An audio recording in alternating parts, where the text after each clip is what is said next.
কৃষ্ণ পাদ পদ্ম মকৰন্দ পৰিপান ভূয়া পৰিপূৰ্ণ মনে নখোজয় আন।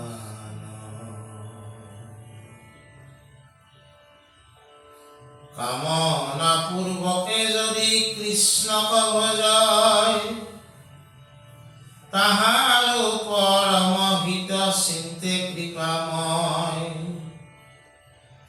বৰে কাদি কামনা পূৰন্ত কৃষ্ণে তাৰ পুনঃ পুনঃ খুজিলে নিৰন্ত আৰু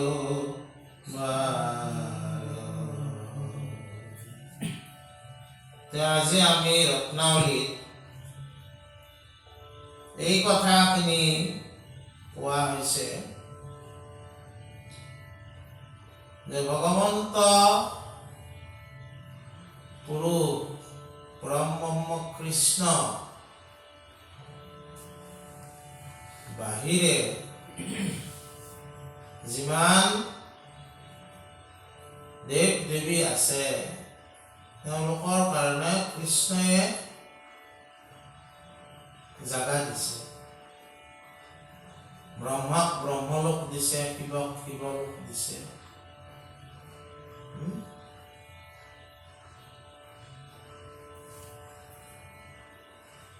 এই তাৰমানে কথাটো হৈছে এইটোৱে, সেই লোকবিলাকত জীৱই কৰ্ম অনুসাৰে লোকবিলাক লাভ কৰে।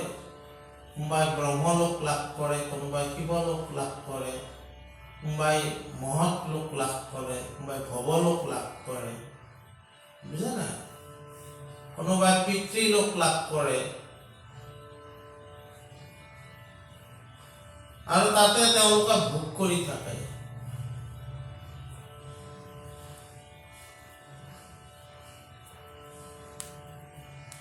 ভোগ ভুঞ্জি পুণ্য কৰা হয়।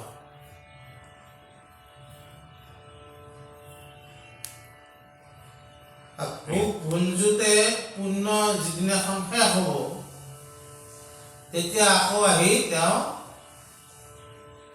এই জন্ম মৃত্যুৰ কবলত পৰিব লগা হয়। কিন্তু যদি ভগৱন্ত পৰম ব্ৰহ্ম কৃষ্ণক ভজনা কৰি তেওঁ বৈকুণ্ঠ লোকত গমন কৰে, তেওঁ আৰু এই জন্ম মৃত্যুৰ চক্ৰ ঘূৰিব লগা নহয়।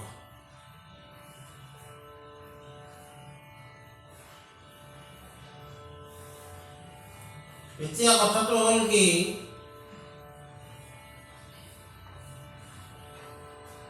সেই ভগৱন্ত কৃষ্ণ চৰণ তলখানে হৈছে অপাৰ্থিৱ লোক।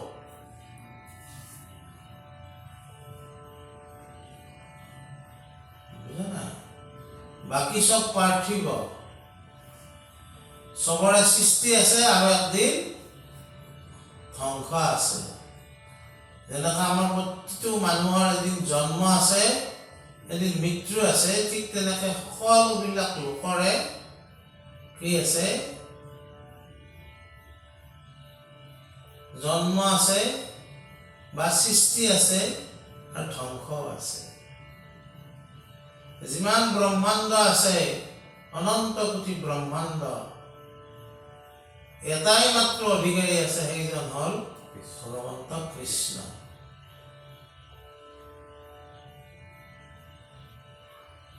মাধৱদেৱে নামচন্দৰ প্ৰথমতে লিখিছে, হে গোবিন্দ গোবিন্দ গোবিন্দ গোবিন্দ গোবিন্দ ৰাম মুৰাৰী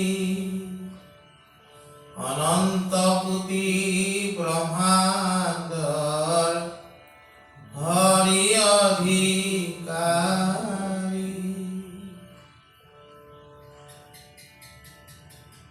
সেই অধিকাৰী ভগৱন্ত কাল মায়া সকলোৰে অধিকাৰী ভগৱন্তক যদি আমি ভজনা কৰোঁ,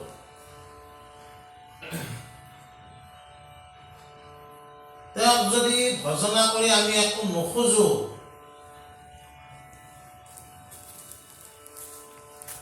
তেনেহলে আমি একো নাপাম নেকি? প্ৰশ্ন আহিল। পাৰ্থিৱ জগতত চলিবাক লাগি আমি দেৱ দেৱী পুজিলে, পূজা কৰিলে এই জগতত চলাৰ কাৰণে আমাৰ অভিষ্ট সিদ্ধি হয়, ধন লাভ কৰোঁ আমি, মান লাভ কৰোঁ আমি। ভগৱন্তক নিষ্কামভাৱে আমি যদি ভজনা কৰোঁ, আমি এই পাৰ্থিৱ জগতত থাকিব পাৰিম কি নোৱাৰিম? এনেকুৱা এটা প্ৰশ্ন আহিব। যিহেতু আমি পাৰ্থিৱ জগতত জীয়াই থাকিব লাগিব, গতিকে এই জগতখনত আমি বিচৰা বস্তুবিলাক পাম না নাপাম? আৰু যদি আমি বিচৰা বস্তুবিলাক নেপাওঁ, তেনেহ'লে আমি কেনেকৈ জীয়াই থাকিম?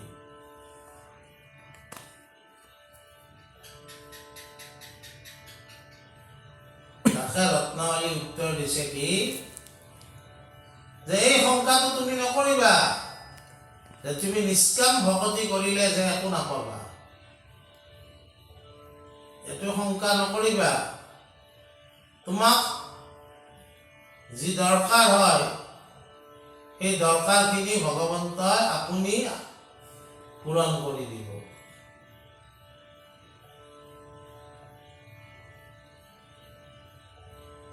একো বাঞ্ছা নকৰিলেও তুমি চলাৰ কাৰণে যি কৰিব লাগে সেইখিনি দায়িত্ব কোনে ল'ব? ভগৱন্ত নিজে ল'ব।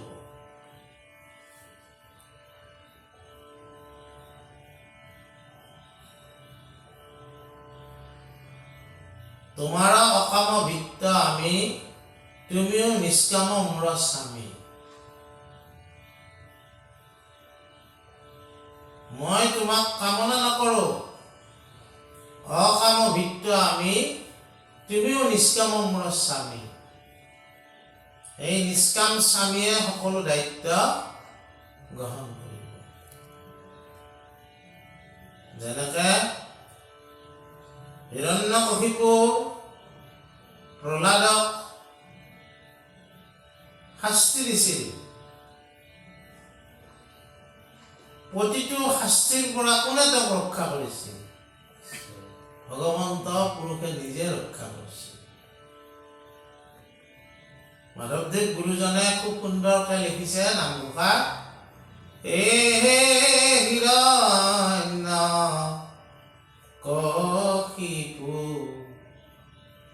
প্ৰহ্লাদ পুত্ৰক নানান দুৰ্গতি দিলা, হৰিনাম মহা কবচ প্ৰভাৱে তানলুম নলৰিলা হায়ে, হে হিৰণ্য কশিপু প্ৰহ্লাদ পুত্ৰক নানান দুৰ্গতি দিলা। ভগৱন্ত পুৰুষে এই নিষ্কাম ভকতসকলক নিজে ৰক্ষা কৰে আৰু তেওঁলোকৰ যি দৰকাৰ, সকলো দৰকাৰ তেওঁ পূৰণ কৰি দিয়ে। তেওঁলোক খুজিব নালাগে।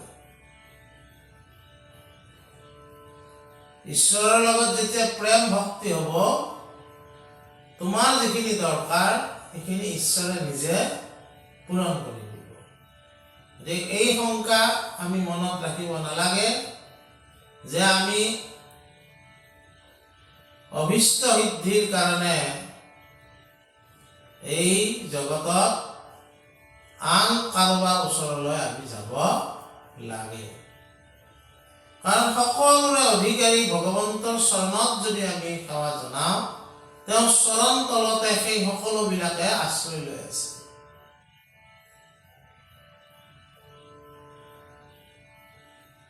তেওঁৰ চৰণ লক্ষ্মী দেৱীয়ে পাব বিচাৰি আছে। লক্ষ্মী দেৱীও আচলতে ভগৱন্তৰ চৰণত বন্দনা কৰি আছে। সেই চৰণখন যদি আমি চৰণত শৰণ লওঁ, তেতিয়াহ'লে আমাক যদি লক্ষ্মীকো দৰকাৰ আছে, আমি লক্ষ্মীও আমাৰ ওচৰলৈ নিজে আহিব। আমি কোনো প্ৰচেষ্টা কৰিব দৰকাৰ নাই। তাকে কৈছে সৰ্বকাম গৰিখন কৃষ্ণৰ চৰণ।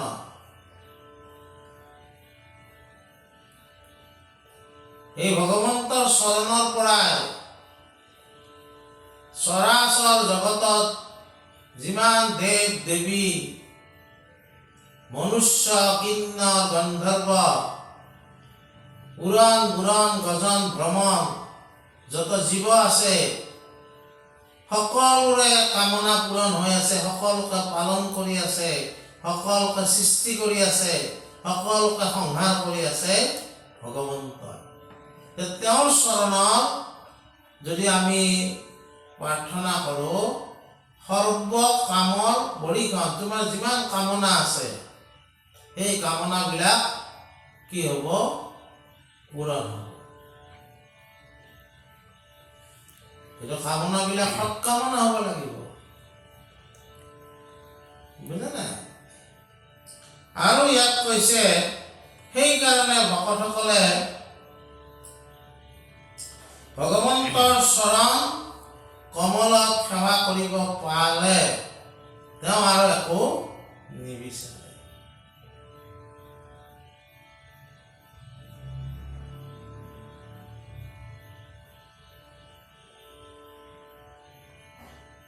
হৰি ৰাম ৰাঘৱ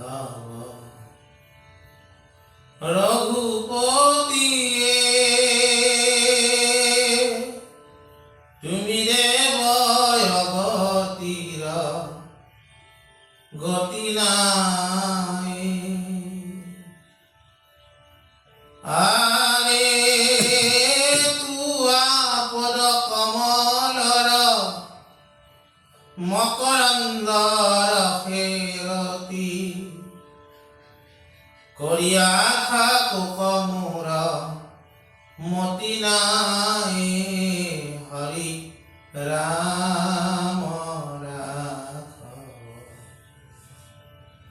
ভগৱন্তৰ এই পদ কমলৰ চৰণ তলত বুজা নাই, যি মকৰন্দ মোৰ দৰে ৰস যি আছে, সেই ৰস যাতে মই পান কৰি থাকিব পাৰোঁ, ভগৱন্ত তুমি মোক কৃপা কৰিবা।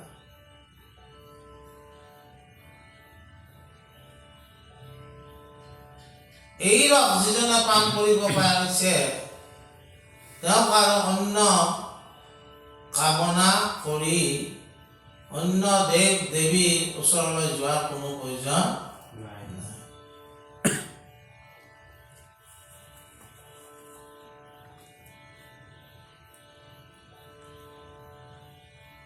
ঈশ্বৰৰ চৰণ তলৰ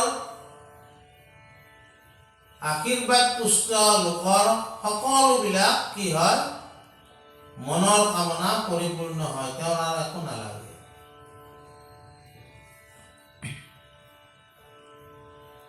তথাপি আমাক ৰত্নাৱলী কৈছে যে পৃথিৱীত সকলো নিষ্কাম ভকতে থাকিবনে? নাথাকে। লাখৰ ভিতৰত এটা হয়তো বেছিভাগ সকামী ভকতে থাকিব। এই সকামী ভকত বিলাকে কামনাপূৰ্বক ভগৱন্তক ভজনা কৰিব। ভগৱন্তই তেওঁলোকৰ কামনা বাৰে বাৰে পূৰণ কৰি থাকিব। কিন্তু এই কামনা সকাম ভক্তিতে তেওঁ যদি শেষ কৰিব খোজে, তেতিয়া ভগৱন্তৰ তেওঁ কিন্তু প্ৰিয় হ'ব নোৱাৰিব। ভগৱন্ত তুমি প্ৰাণ প্ৰিয়তম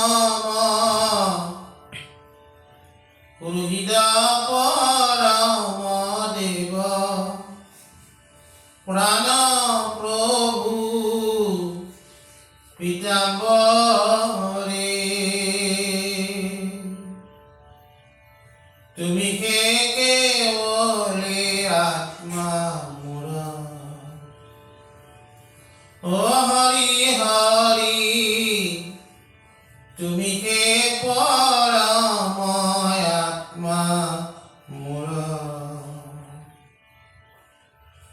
তোমাক নজানি জৰ মিছা শৰীৰ কমহি প্ৰাণ প্ৰভু পীতাম্বৰে আত্মা বুলি ভৈল সেৱা সুৰ ও প্ৰাণ বন্ধু কিনো মই অজ্ঞানী দূৰ ঘূৰ হৰি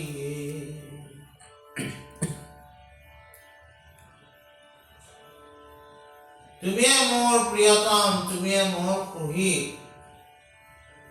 একে হৃদয় তোমাৰ লগত মোৰ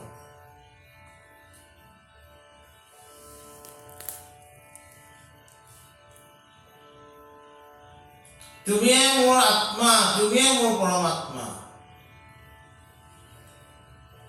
ইয়াত কি কৈছে জানানে তুমিয়ে মোৰ আত্মা মই চৈতন্য ভাৱত যিটো মই জীয়াই আছো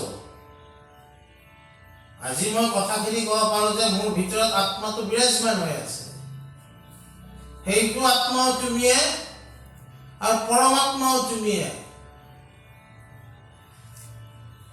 তোমাক মই নাজানি এই শৰীৰটোকে যেতিয়া মই সঁচা বুলি ভাবি আছো আৰু শৰীৰৰ পুষ্টি ইন্দ্ৰিয়ৰ ভোগৰ কাৰণে মই কি কৰিছো তোমাক এৰি অন্যবিলাকত ৰতি কৰিছো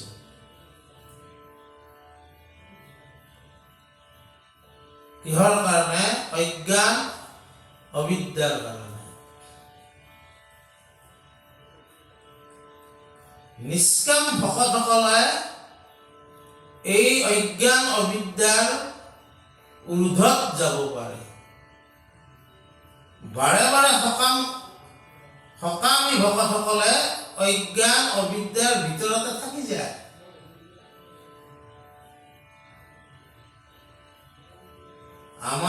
আমি কোনেও আমি প্ৰথম দিনে আমি MA পাছ নকৰো MA পাছ কৰাৰ কাৰণে আমি কি কৰিব লাগিব মাষ্টাৰ ডিগ্ৰী পোৱাৰ কাৰণে প্ৰথমে আমি প্ৰিপেৰেটৰী স্কুলত নাম লগাব লাগিব প্ৰাক প্ৰাথমিক তাৰ পৰা গৈ একদিন আমি মাষ্টাৰ ডিগ্ৰী ল'ব পাৰিম যিকোনো বিষয়ত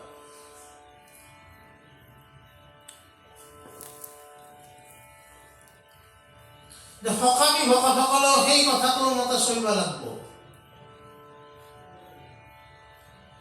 প্ৰিপেৰেটৰীত নাম লিখিলা তাৰপিছত প্ৰাইমাৰী তাৰপিছত ME তাৰপিছত হাইস্কুল উন্নত হৈ যায় থাকিব লাগিব তাৰপিছত হাই ছেকেণ্ডাৰী তাৰপিছত কি কলেজ আৰু শেষত মাষ্টাৰ ডিগ্ৰী কেইটা বিষয়ত হয় এইবিলাকতো বহুত বিষয় পঢ়িলো এটা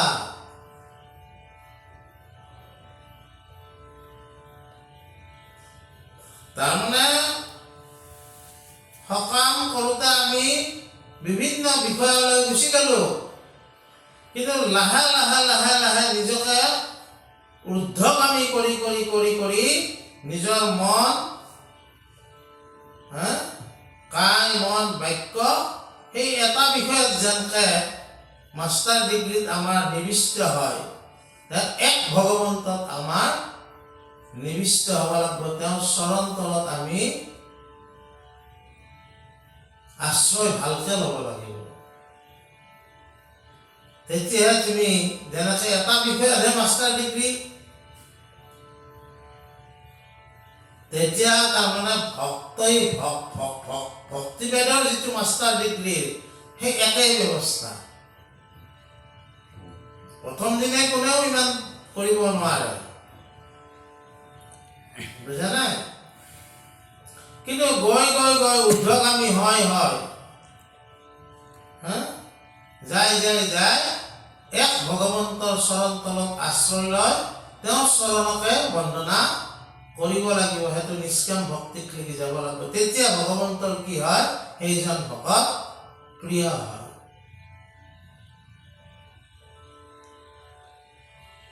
ৰত্নাৱলী তেনেকৈ হৈছে প্ৰথমে আমি সকামৰ পৰা সকামতে আৰম্ভ হ'ব প্ৰথম দিনে নিষ্কামত কাৰো আৰম্ভ দৈবিক গুণ সম্পন্ন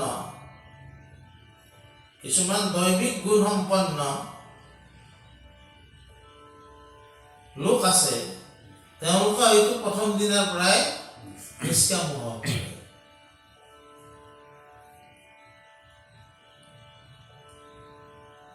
বুজা নাই আমাৰ মানে আমি যিমান জগতত লোক আছো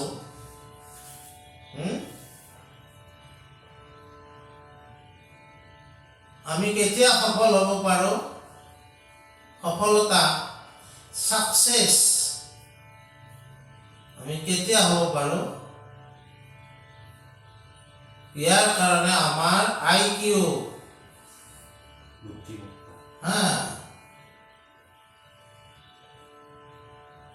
ইন্টেলিজেন্ট কুইসেন্ট কিমান আছে আমাৰ সেইটোৰ ওপৰত নিৰ্ভৰ কৰে কিছু কথা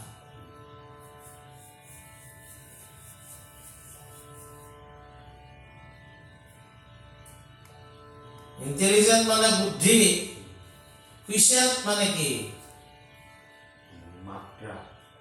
মাত্ৰা মানে কি সেইটো তাৰমানে তাৰ অৰ্থটো কেনেকুৱা তাৰ অৰ্থটো হ'ল কি তুমি কিমান লজিকেল তোমাৰ ডিসিশন মেকিং পাৱাৰ কিমান আছে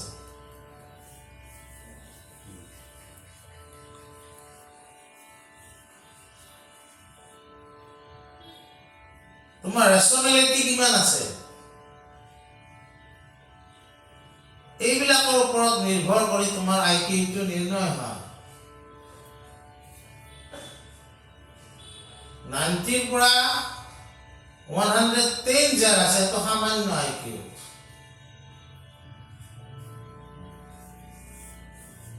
120 পৰা যদি 140 থাকে তেতিয়া হলি তেওঁ কিবা কিবি কামত আগবঢ়া ধৰণৰ হ'ব 140 ওপৰত থকা বিলাক তেওঁ অলপ অসাধাৰণৰ ফালে যাব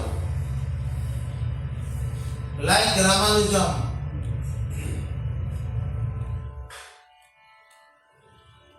লাইক শংকৰাচাৰ্য 32 বছৰ মাত্ৰ জীয়াই আছে এই 32 বছৰতে তেওঁ যিটো ভাৰতবৰ্ষক দৰ্শন অদ্বৈত দৰ্শন দি গ'ল আজি 1500 বছৰ পিছতো সেই দৰ্শনটো চ্যালেঞ্জ কৰিব কোনো পৰা নাই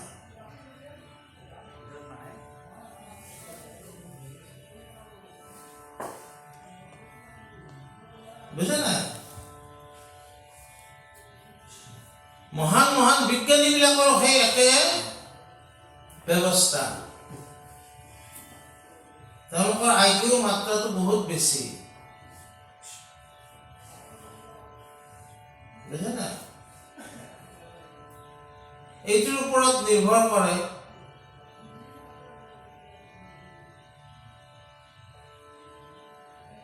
তাৰপিছত আৰু এটা বস্তুৰ ওপৰত নিৰ্ভৰ কৰিব কি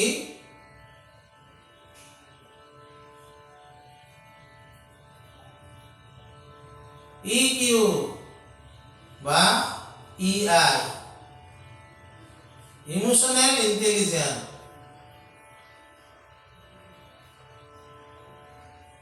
বা ইমোশনাল কুইসেন্ট তাৰ মানে কি তাৰ মানে হল কি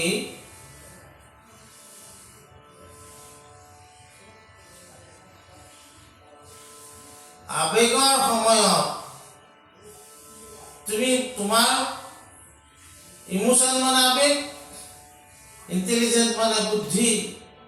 আবেগিক হোৱা সময়তো তোমাৰ বুদ্ধি কেনেদৰে থাকিব, কি স্থিতিত থাকিব?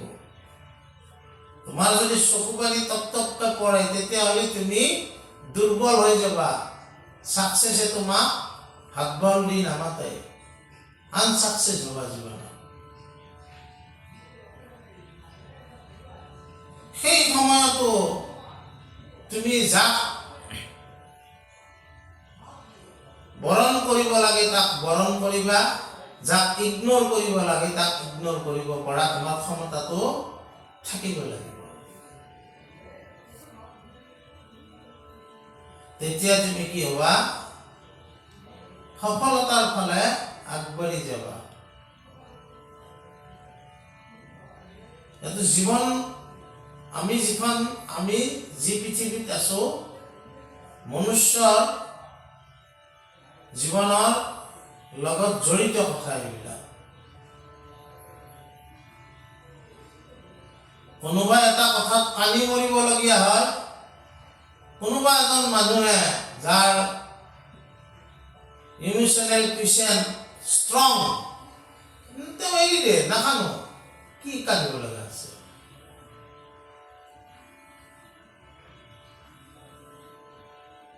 বুজা নাই? আমি এই প্ৰসংগতে কিয় নকলো এইটো? যে আমিও যিটো ভক্তি কৰিছো, প্ৰথমে আমি সক্ষমতা আৰম্ভ হ'ব, কিন্তু আমি ভক্তিত সফল হ'ব লাগিলে আমাৰ কি হ'ব লাগিব? আমি সকামৰ পৰা নিষ্কামকলৈকে যোৱাৰ যিটো বাট, এই বাটত খোজ কাঢ়োতে ক্ৰমে ক্ৰমে আমি ঊৰ্ধ্বগামী হৈ যাব লাগিব। পৰ্বতৰ তলৰ পৰা আমি আৰম্ভ কৰিছো খোজ, ক্লাইম্বিং কৰিব লাগিব। কিন্তু আমাৰ লক্ষ্য হ'ব লাগিব কি? পৰ্বতৰ শৃংগটো নিষ্কাম ভক্তি, পৰ্বতৰ তলখান হ'ল সকাম ভক্তি। একেদিনীয়া মানুহ নাপায় শৃংগ, ক্লাইম্ব কৰিব লাগিব। তাতে বিভিন্ন ক্ষেত্ৰত কেতিয়াবা শিল খহি আহিব, কেতিয়াবা বতৰ বেয়া হ'ব, জীৱন নাটতো এইবিলাক ঘটনা ঘটি থাকিব। কিন্তু তথাপি আমাৰ লক্ষ্য হ'ব লাগিব শিখৰ।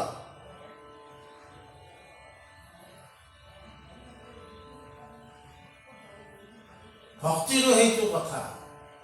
আৰম্ভ কৰিম আমি সকামেদি, কিন্তু আমাৰ লক্ষ্য হ'ব লাগিব নিষ্কাম ভক্তি। কাৰণ নিষ্কাম ভক্তি যেতিয়া কৰিব পাৰিম তেতিয়াহে আমি ঈশ্বৰৰ প্ৰিয় হ'ব পাৰিম।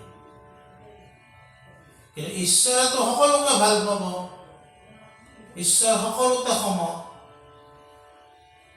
তুমি সকাম ভক্তি কৰিলেও ঈশ্বৰে তোমাক ভাল পাব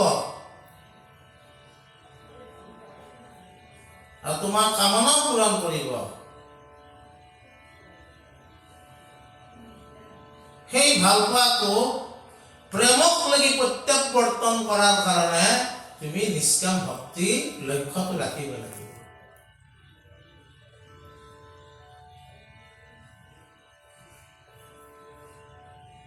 আৰু নহ'লে আমি সাধাৰণ ভাল পোৱাতে থাকি যাব লাগিব।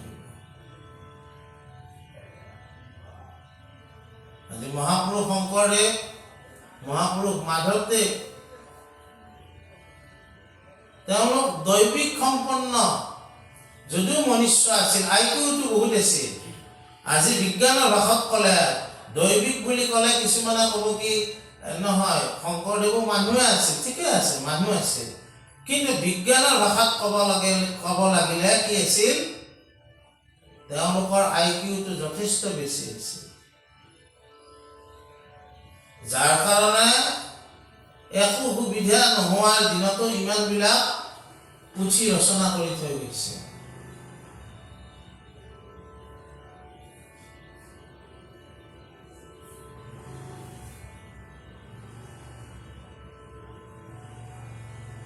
ইমোশনেল কুৱেশ্যন সেইটোতো তেওঁলোক ষ্ট্ৰং আছিল। আমাৰ যদি কাৰোবাক খবৰ দিয়া হয় যে তোমাৰ এটা ল'ৰা জন্ম পাইছে, মিঠাই দিব লাগে, কি মানে অমুক চমুক এইবিলাক কৰিব লাগে। কিন্তু শংকৰদেৱকতো খবৰটো দিছিল গাঁৱত থাকোঁতে। বাপজনা এটা ল'ৰা জন্ম পাইছে, শংকৰদেৱে তেতিয়া কি লিখিছে?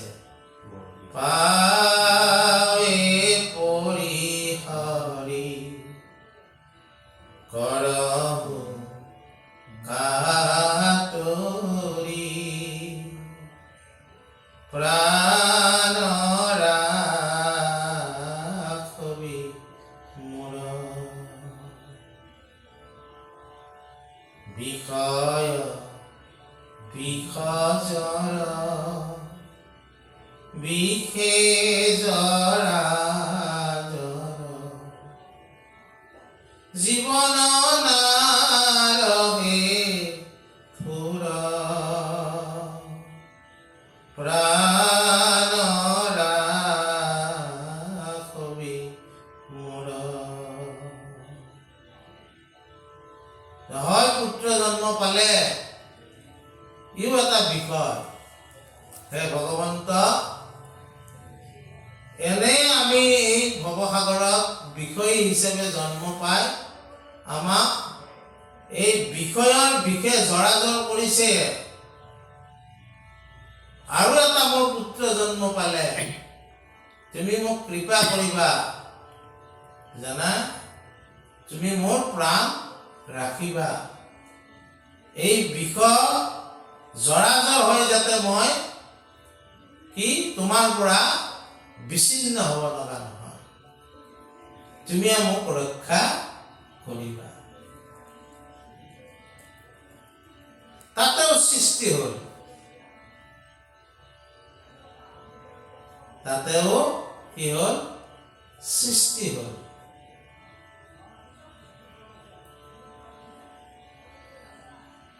মহাপুৰুষ সেইকাৰণে তেওঁসকলক পিছৰ কালৰ লোকসকলে মহাপুৰুষ বুলি গণ্য কৰিছে। আজি শংকৰদেৱ মাধৱদেৱ আমি দুজনা গুৰুক মহাপুৰুষ হিচাপে আমি আজিও সেৱা কৰোঁ।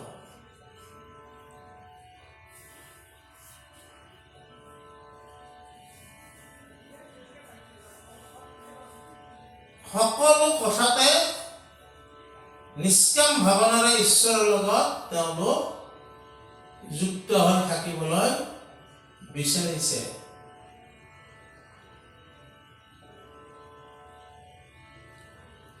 বিষয় বাসনাত উটি ভাহি যোৱা আমাৰ দৰে তেওঁলোকে কাম কৰা নাই। এই কথাবিলাক আমি প্ৰসংগক্ৰমে কৈছোঁ যে ঈশ্বৰে তাৰমানে আমাক আমি তেওঁৰ প্ৰিয় কেতিয়া হওঁ?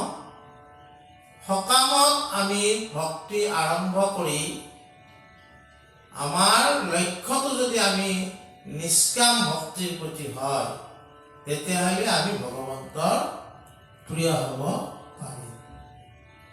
কিন্তু সকামে যদি জীৱনৰ শেষ মুহূৰ্তলৈকে সকাম ভক্তিতে যদি আমি থাকোঁ, ঈশ্বৰে আমাক ভাল পাব, আমাক পূৰণো কৰি দিব। কিন্তু ঈশ্বৰৰ প্ৰিয়তম আমি হবা নোৱাৰিম। শংকৰদেৱ মাধৱদেৱ তেওঁলোক ঈশ্বৰৰ কি আছিল? ভগৱন্ত পুৰুষৰ প্ৰিয়তম হৈ গৈছিল।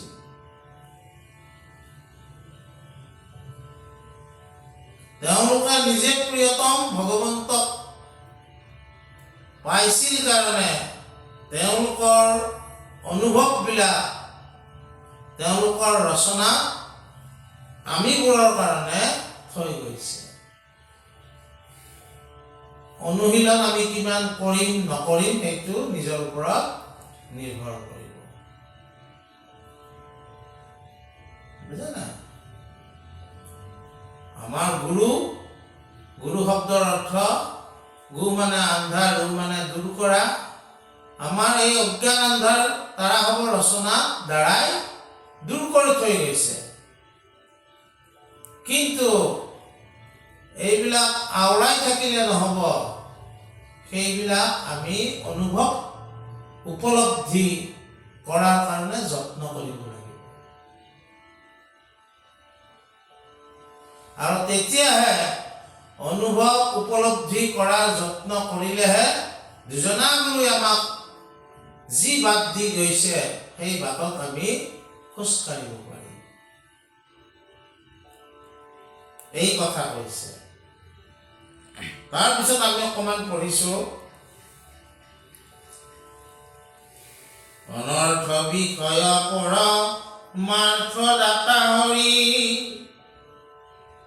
এতেকে ভক্তৰ বিষয় দূৰ কৰি, নোখোজন্তে নিজ পদ পল্লৱ সুখক, দেন্ত জাক পাইলে আৰ নোখোজে আনক, যেন শিশু সব কৰে মৃতিকা ভোজন, তাক দেখি অনৰ্থক ভয়ে মাতৃগণ,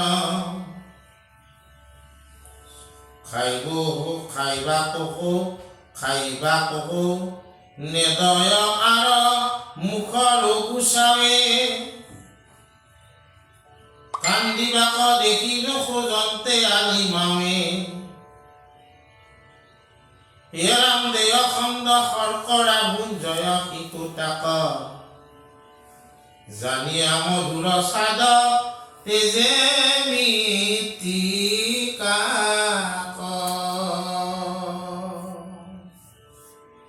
ইয়াত এটা সুন্দৰ উদাহৰণ দিছে। এই বিষয় বাসনাৰ কথাবিলাকক অনৰ্থ বুলি কৈছে।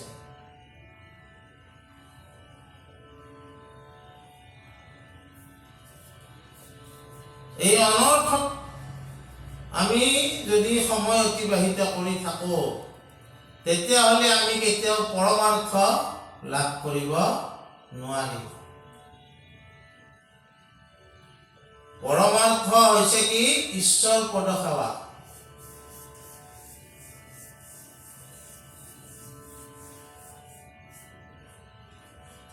এতিয়া কথাটো হ'ল কি, এই সময়খিনিত সুন্দৰ এটা উদাহৰণ দিছে কি, যে শিশুকালত শিশুসকলে মাটি খায়, তেওঁলোকক যদি এৰি দিয়া হয় মাটিও তেওঁলোকে ভক্ষণ কৰিবলৈ ইচ্ছা কৰে। এই কথাটো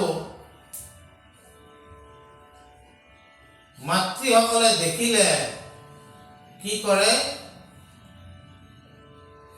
জাৰি জোকৰি শিশুটোক লৈ আনি যে এই মাটি খালে তেওঁৰ অনৰ্থ হ'ব পাৰে, তেওঁক তুলি লৈ আহে।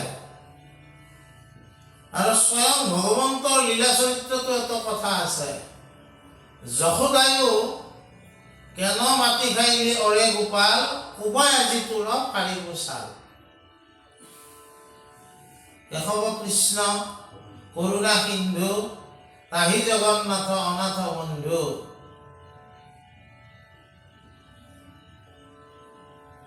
কৃষ্ণ মাটি খোৱা বুলি কলে না, যশোদার আগে দিলে তো খল, খাইলম তো কৃষ্ণে মাটি একদল।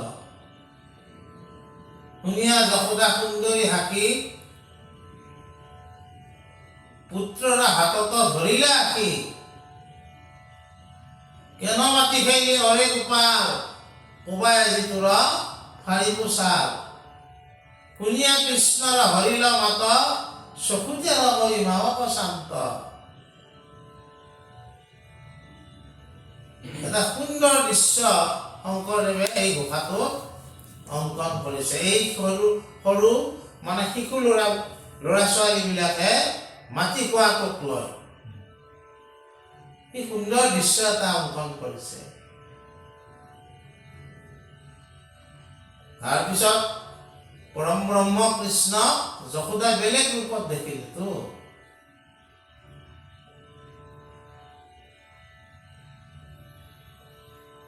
মই যশোদা মোৰ পুত্ৰ স্বামী ব্ৰজৰ সবে অধিকাৰী আমি। নিজৰ ল'ৰাই যে ভগৱন্ত সেই ৰূপটো যশোদাই নেদেখিছিলে নেকি? কথাটো বুজি পাইছা? সেইটো এটা ঈশ্বৰৰ লীলা বৰ্ণন। কিন্তু সাধাৰণতে আমাৰ শিশুবিলাকে মাটি খালে ল'ৰাটোক দাঙি লৈ আহি সি আকৌ খাব বিচাৰে। মাকে কোলাত লৈ সি তলত নামিব বিচাৰিব। তেতিয়া মাকে কি কৰে? এটা মিঠৈৰ টুকুৰা আনি মুখত দিয়ে। শৰ্কৰা খণ্ড বুলি যে কৈছে, সেই শৰ্কৰা খণ্ড মিঠৈৰ টুকুৰা। মিঠৈত কি থাকে? শৰ্কৰা নাথাকে জানো? বুজা নাই? যেতিয়া ল'ৰাটোৱে মিঠা পায় সি মাটিৰ কথাটো পাহৰি যায়। ঠিক তেনেকে এই সকাম ভক্তিৰ দ্বাৰা আমি বিষয়ত ৰতি হৈ থকাটো অনৰ্থ বুলি কৈছে। আৰু ভগৱন্তৰ কৃপা যদি হয়, তোমাক নিষ্কাম ভক্তিকে কৈছে কি যে ঈশ্বৰৰ পদমকৰন্দ, তাতে মৌ আছে। সেই মিঠাটো যিজনে ভোগ কৰিব পাইছে, সেই মিঠা সোৱাদ যিজনে পাইছে, তেওঁ আৰু অনৰ্থ বিষয় নিবিচাৰে। কি সুন্দৰ মানে উপমাৰে আমাক বুজাইছে। এই কথাটো কৈছে।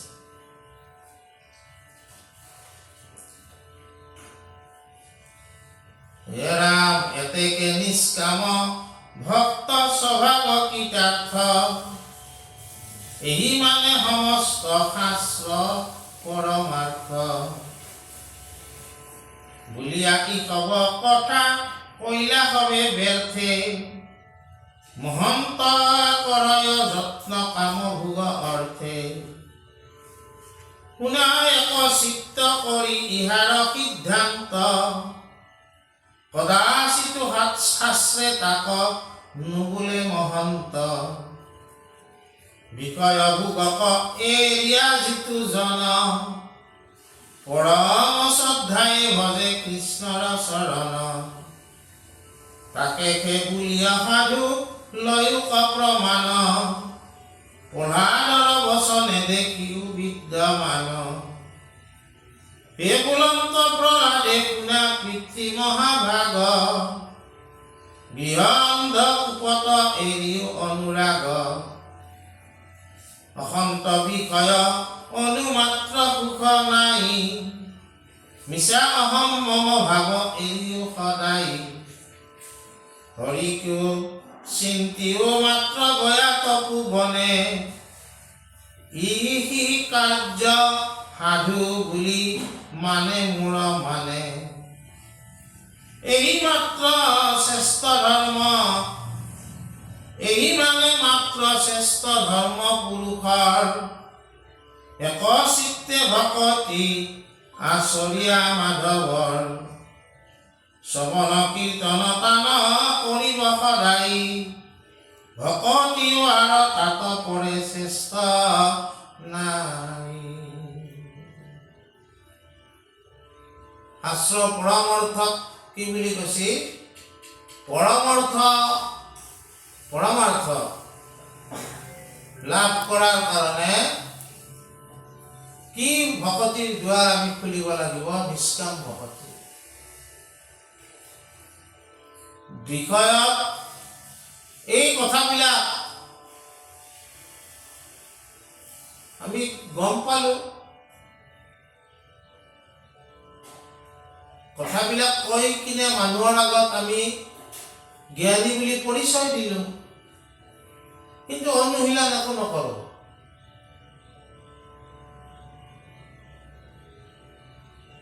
জ্ঞানী বুলি পৰিচয় দিয়াৰ লগে লগে মানুহে ভাবিলে এইজন মহন্ত মানুহ,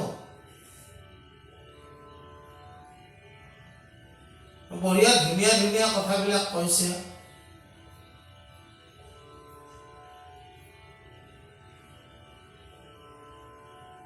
বিষয়ৰ অনুৰাগ তেওঁ নিজে এৰা নাই শাস্ত্ৰত পাইছে পাই কৈছে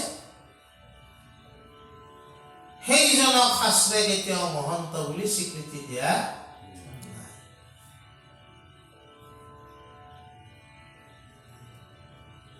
কোনজন মহন্ত বুলি স্বীকৃতি দিছে যিজনে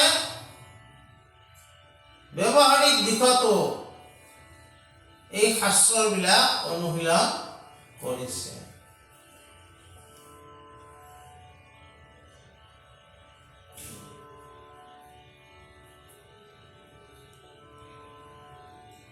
আমাৰ শংকৰদেৱৰ আজি 500 বছৰ আগতে গুৰুজনাই আমাক এইখিনি উপকাৰ কৰি গৈছে প্ৰায় 1000 বছৰ আগতে বুদ্ধদেৱ ধৰাধামলৈ আহিছিলে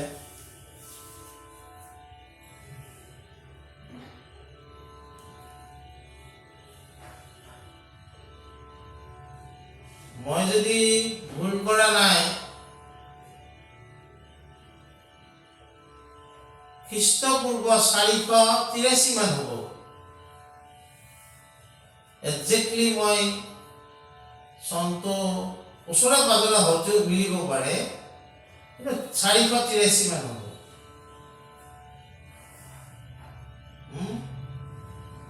483 BC before Christ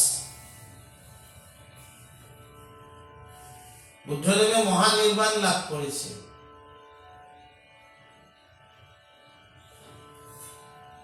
তেওঁৰ এটা কাজিন ব্ৰাদাৰ আছিল সম্বন্ধীয় ভাই তেওঁৰ নামটো আনন্দ আছিল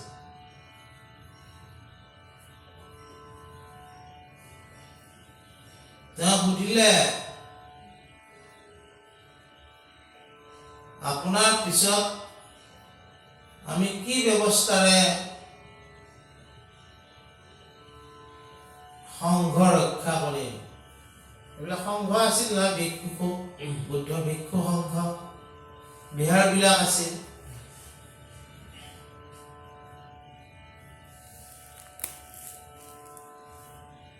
তেওঁ ক'লে ধম্ম এইটো পালি ভাষা আছিল ধৰ্ম কোৱা ধম্ম বুলি কৈছিল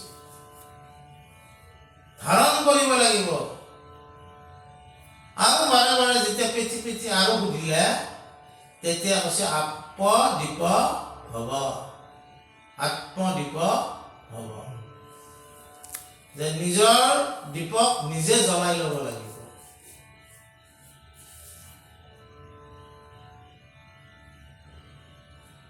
অৰ্থাৎ নিজে বুদ্ধ হ'বলৈ চেষ্টা কৰিব লাগিব বুদ্ধৰ কথাবিলাক শুনি বুদ্ধক বুজি পাইছে না নাই সেইবিলাক শুনি তাক ব্যৱহাৰিক দিশত প্ৰয়োগ কৰি নিজে বুদ্ধ হ'ব লাগিব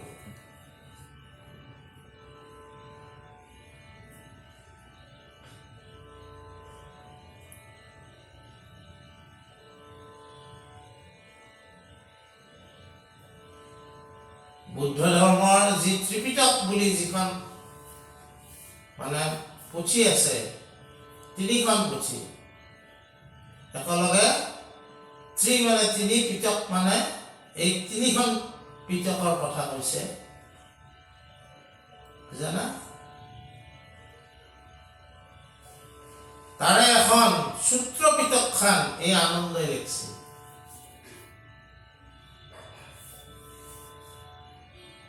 তাতে সূত্ৰবিলাক আছে আৰু প্ৰথমখন বিনয় পিটক সিখন এটা নাপিতে লিখছিল নামটো উপালি আছিল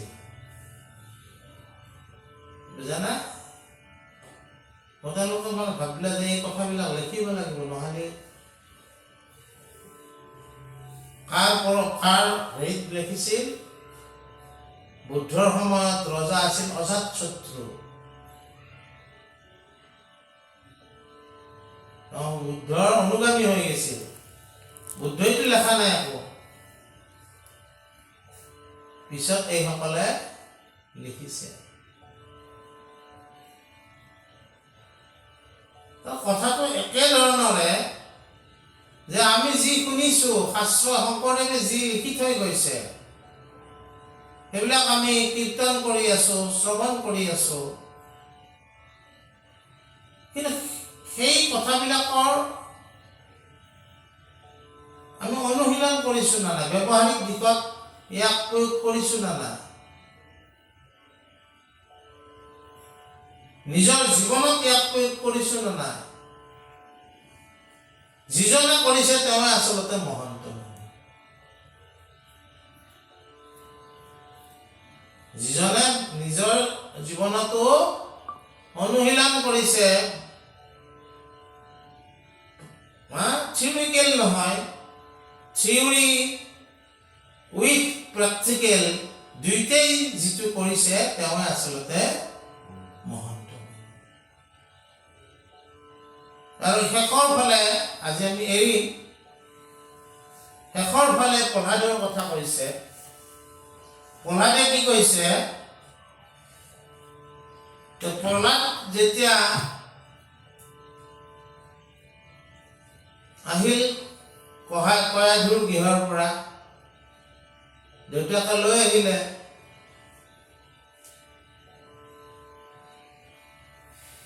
ৰাজকুমাৰ তেওঁক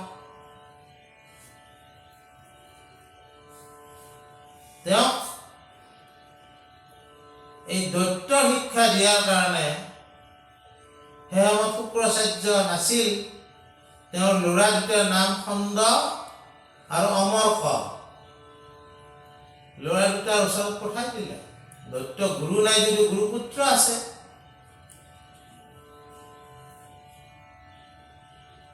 তাতেতো প্ৰহ্লাদ গ'ল, কিন্তু প্ৰহ্লাদে গৰ্ভতে শিকিছে নহয় ঈশ্বৰ ভক্তিৰ কথা। দৈত্য গুৰু তেওঁক একো পঢ়াব পৰা নাই।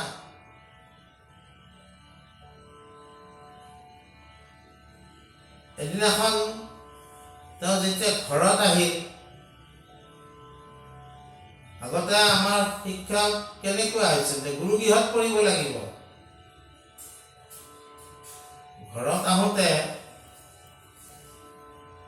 একদিনা দৈত্যে পুত্ৰক কোলে লয় কিবা পঢ়ি আছা বুলি আনন্দে সোধে। কি পঢ়িলা হে? তোমাক গুৰুগৃহত পঠাইছো নহয়। কাক ভাল মানৱ কহিও সত্তৰে,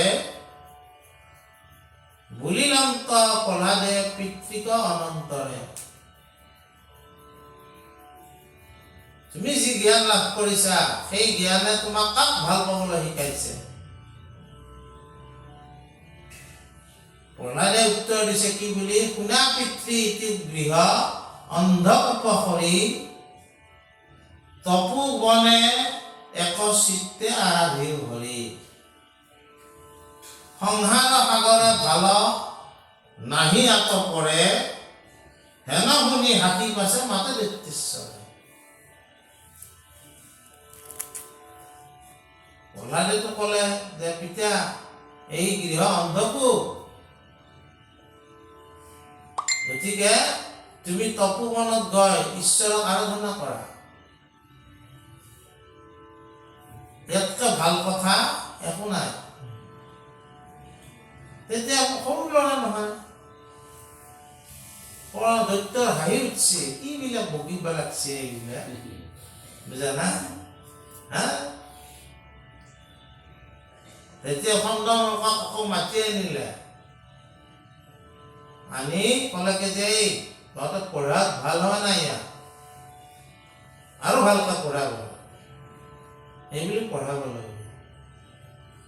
প্ৰহ্লাদে কি কৈছে, সেই কথাটোকে কৈছে যে একমাত্ৰ ভগৱন্তক আমি আৰাধনা কৰিব লাগে। যে আজিৰ পাঠখিনি আমি ইমানতে শেষ কৰিছো। কৃষ্ণ।